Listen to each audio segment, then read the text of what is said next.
Hoje eu quero falar de algumas coisas que mudaram na minha vida depois que eu decidi não comer mais o que eu não gosto. Então, só pra trazer um contexto pra cá, eu sempre fui uma pessoa que me orgulhava até de comer de tudo, gostando ou não. E isso eu acredito que veio desde a minha educação de pequena, porque minha mãe me forçava a comer o que tivesse na mesa, o que tivesse no prato. E isso porque minha mãe, os meus tios e meus avós, né, passaram por muitas dificuldades quando eles eram pequenos, principalmente em relação a ter o que comer. E a partir disso eu queria deixar um adendo aqui nesse vídeo, que eu tô falando de situações onde você tem escolha. E além disso, tô falando de mim, da minha criação. A segunda coisa, eu acho que toda família é um pouco assim, mas as pessoas gostam muito de cozinhar na minha família como forma de demonstrar carinho e afeto.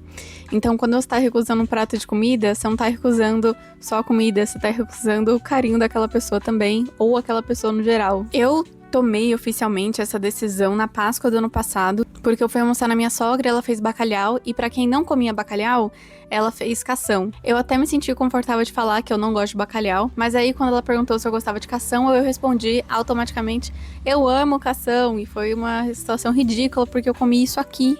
Que amor é esse, né? É o cação. Devia ter falado que gostava do bacalhau ao invés do cação, porque o cação eu realmente acho intragável, assim. O bacalhau eu só não gosto do gosto, cação. Enfim, não vem ao caso. E para além disso, no domingo de Páscoa, eu ia comer churrasco na casa do meu pai, até que eu recebi a mensagem dele falando que minha avó tinha feito bacalhau. E eu passei o caminho todo pensando como é que eu ia me livrar do bacalhau, porque essa minha avó, ela é uma pessoa muito obstinada e muito argumentativa. Então, se ela quer que você coma bacalhau, ela vai tentar te fazer comer o bacalhau. E eu tava muito triste, porque tava empolgada pra comer churrasco, eu adoro churrasco. E aí, chegando lá, tinha bacalhau e churrasco, e eu percebi que foi só uma ilusão, e que eu não queria mais aquilo pra minha vida, de ter que ficar procurando palavras pra tentar, talvez, não comer o que eu não gosto. Então, eu acredito que a primeira coisa, pra além de parar de mentir, é que eu tive que mudar o jeito com que eu falo. Porque antes, quando alguém perguntava se eu gostava de alguma coisa, eu não falava não, eu falava, não gosto muito. Então eu só aprendi a falar não gosto. Muitas vezes eu até falava não gosto muito, e aí eu voltava pra pessoa e falava assim, olha, na verdade não é que eu não gosto muito, eu não gosto mesmo. E eu acho isso bem curioso, porque vendo os meus irmãos crescerem, uma das primeiras coisas que a criança aprende é falar não. E eu já vi algumas pessoas falando que o não é uma das primeiras coisas que a gente aprende, mas também uma das primeiras que a gente desaprende a dizer. Eu concordo muito com isso, principalmente quando a gente pensa no sentido que o não, ele continua ali. Não aprendi a gostar de bacalhau, eu desaprendi a falar o não mesmo. E com isso eu fui percebendo que é só uma palavra, a pessoa só disse, só tá falando, você pode só ignorar. E é muitas vezes que eu faço quando alguém insiste pra eu comer alguma coisa, eu só ignoro e vida que segue. Daí, a partir disso, eu percebi que algumas relações minhas começaram a mudar. Porque antes eu tinha muito esse medo de decepcionar, de recusar a comida e de ter essa quebra de expectativa. Mas toda relação vai ter uma quebra de expectativa. Sempre vamos ter quebras de expectativas com pessoas. E antes eu achava que tava sempre comigo refazer o que tivesse que ser refeito ali, que no caso seria comer, independente de gostar ou não. Mas, por exemplo, eu não gosto de costelinha de porco. E aí minha avó ficou abismada quando eu fui comer na casa dela. Ela fez costelinha, eu falei, vó, eu não vou comer porque eu decidi que eu não como mais.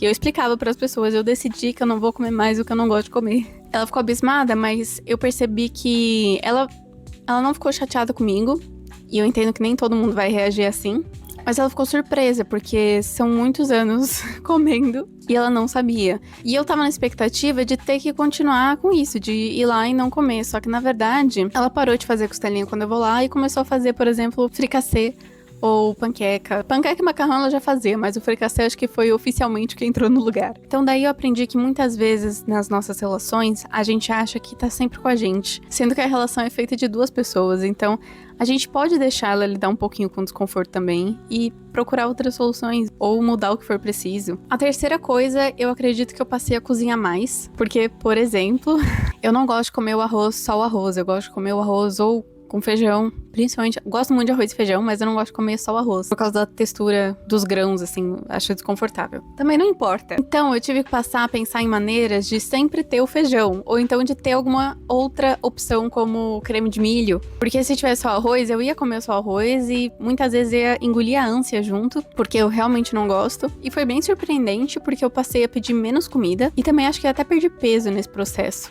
de ter que pensar em como sempre ter alguma coisa que eu minimamente goste de comer. A quarta coisa, eu acho que ainda tô aprendendo a lidar com ela, que é muitas vezes eu coloco a comida na boca e eu realmente não sei se eu gosto ou não.